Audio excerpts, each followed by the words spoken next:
Hello everyone, this is class 7, English 2, chapter number 12, The Legend of Arachne. This story is a graphic story, means the story is told with the help of pictures or graphics. And this story belongs to a girl of Greece whose name was Arachne. She was very skillful in weaving. Let's read the chapter. Spiders are called arachnids because they spin a fine web. Read the story of Arachne, a young girl from ancient Greece who was very good at weaving. She dared to say that she was better at weaving than goddess Athena, and hence was punished by the goddess and turned into a spider. So this is the summary of this story, and now line by line or with the help of pictures we will continue it. In an obscure village in Greece lived a maiden called Arachne. Maiden means a young girl who is unmarried. Her father was a humble dyer of wool. Arachne was ever more skillful than her father. So soft and even was her thread, so fine her cloth, and so gorgeous her embroidery that she was known all over Greece. Arachne was a young girl who used to live in a obscure village. Obscure means unknown village. The village was not very much famous in Greece. Her father was a wool dyer and she used to weave clothes. The clothes woven by her were very fine and gorgeous looking. She was known for her embroidery work in all over Greece. Embroidery means the designs that we get on our clothes. Embroidery is the thread work. So she used to design embroidery on the clothes that she used to weave.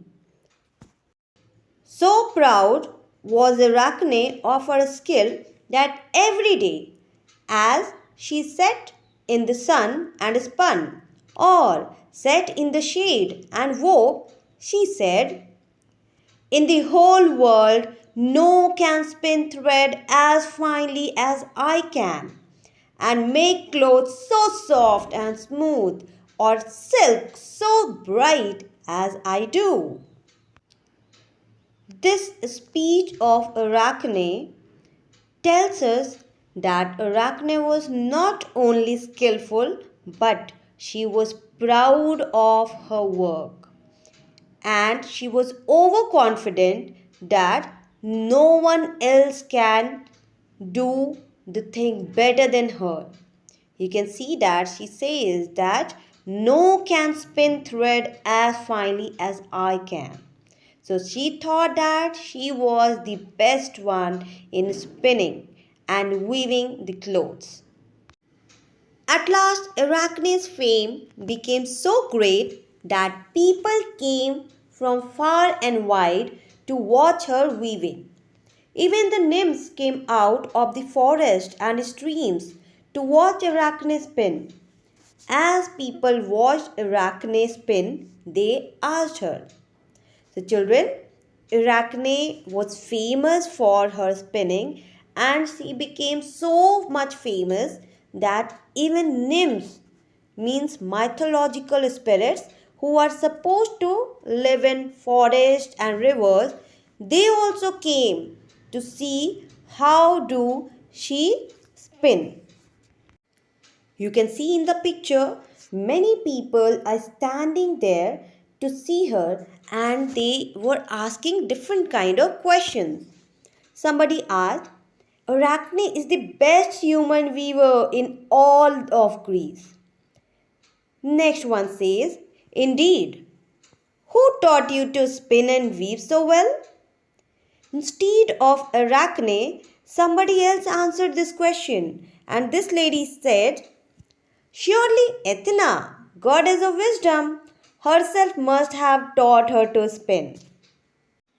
Not only human beings but nymphs were also praising Arachne for her so beautiful work.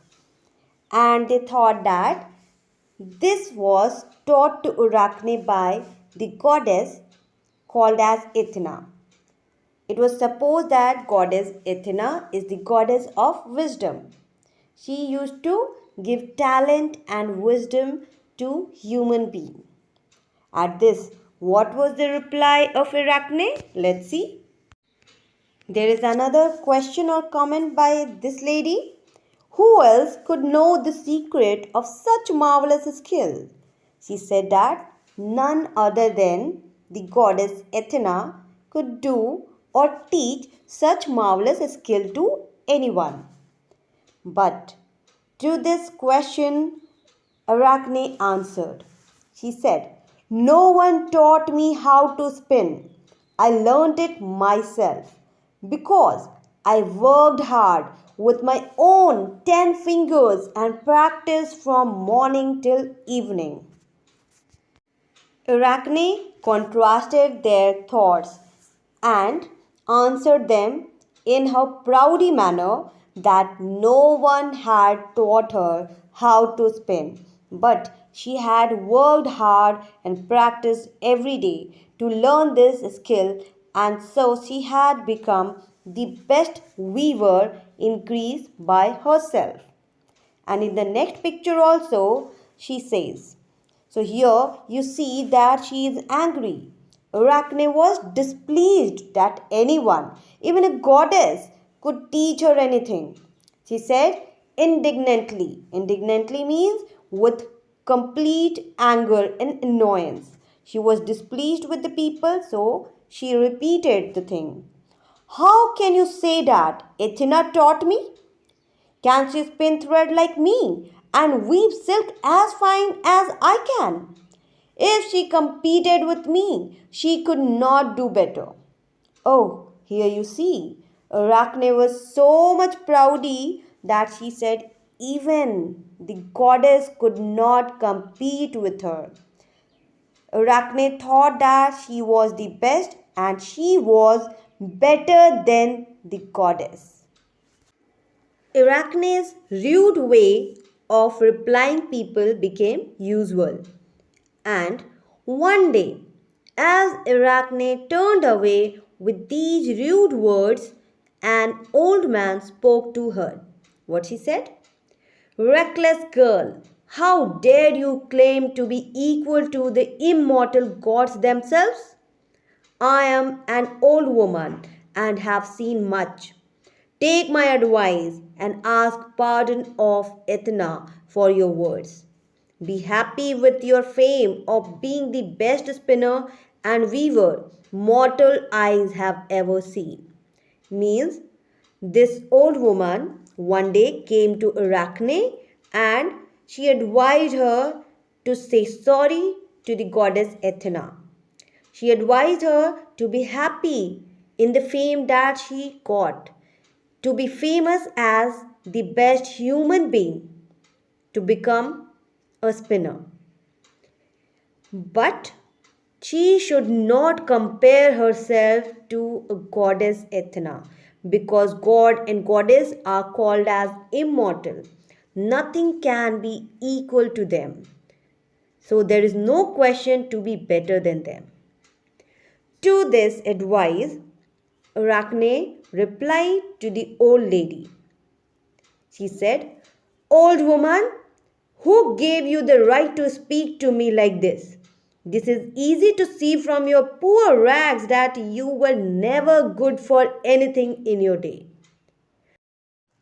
Arachne insulted that old lady, saying that the lady was wearing poor clothes and it was visible that She had never done anything good in her life.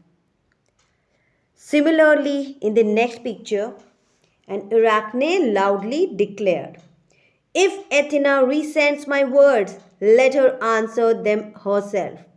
I have challenged her to a contest. She, of course, will not come. It is easy for the gods to avoid matching their skill with that of mortals." So again, Athena, in her proudy way, told this old lady that you should not support Goddess Athena. If Goddess Athena have heard all my words and she thinks that she is better than me, then I am challenging her to come here and compete with me. Let's see who is better. I means I, Arachne, or she means Goddess Athena, who is the better and skillful weaver. In the next picture, something miraculous happened. The old woman threw down her cloak and stood tall and erect in a dazzling attire. She was none other than the goddess Athena. And she said, "I am Athena, the goddess of craft and wisdom, and I have heard your boast. Are you certain you still mean to say that you can spin and weave as well as I?" Means Goddess Athena, who was disguised as an old woman, she turned to her original face and she asked Arachne whether she was ready to give her challenge then also. And Arachne answered, "Yes, I can weave as well as you." Goddess Athena replied to her, "Then 3 days from now, we will both weave, you on your loom and I on mine. We will ask all who wish to come and see us, and great Zeus, who sits in the clouds, shall be the judge. And if your work is better, then I will weave no more so long as the world shall last. But if my work is better than yours, then you shall never use loom or spindle again. Do you agree to this?" Arachne answered, "Yes, I agree." Day for the competition was selected. That was 3 days after their conversation. And it was to be judged by God Zeus, who used to sit in clouds. Condition was that whoever will lose the competition that had to leave spinning forever. If Goddess Athena lost the competition, she promised that she would never weave anything till the world last. On the same condition, Athena told Arachne never to use spindle or loom if she lost this competition. Loom means an apparatus for making fabric thread. You can see the board-like structure given in the picture. That is called as loom, and spindle is also a weaving tool. See the next picture. On the appointed day, the two women sat down to weave. Both wove fast, and beautiful patterns began to emerge. All who saw were filled with delight, and people were saying something. It is no wonder that the maiden boasted of her skill. I agree. Athena wove fast. She wove a border of twined branches of the olive tree. In the middle were gods. On the borders were mortals. Mortals means human beings or living things who one day die. On the borders were mortals who had tried to strive with the gods but met their terrible fate. The spectators realized that Athena was once again warning Arachne about the folly of too much pride. So, through her embroidery, Athena warned Arachne that there was the last chance. If she just forget what she had said and she says sorry to this goddess, she would be left. Strive means to fight or compete. Athena's woven piece was an example or warning for Arachne, and it was seen by the spectators also that how she had made God in the middle, mortals means human beings at the borders, and it was conveying a message that those who are mortal means the human beings, whenever they try to compete with God, they have to be punished. So this was a warning for Arachne, and Athena wanted Arachne to understand her mistake, just leave her pride and say sorry to the goddess Athena. On the other hand, Arachne, who had never before been matched with someone whose skill was equal to or even better than hers, was angry. She wove figures of gods as they tricked or deceived mortals. As she saw this, Athena's eyes blazed in anger. Means Arachne was wovening some picture where she could show that gods always take advantage of mortal, means people. According to Arachne was the best weaver, and goddess Athena was trying to compete, but Athena was not even equal to Arachne.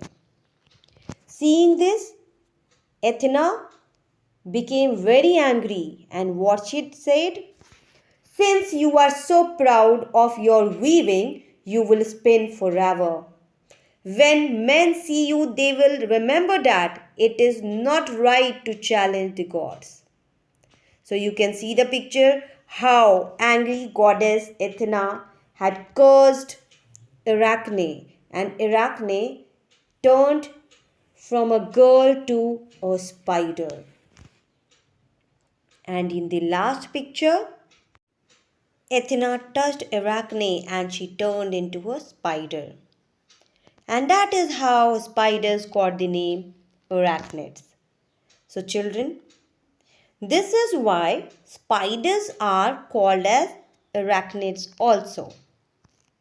And through this graphic story, we come to know that proud is never good. When we are good at something, we should be proud of it, but in limit. We are mortal and we cannot be equal to God. Whenever somebody thinks that I am very much talented and nobody is better than me, from that day that person starts degrading.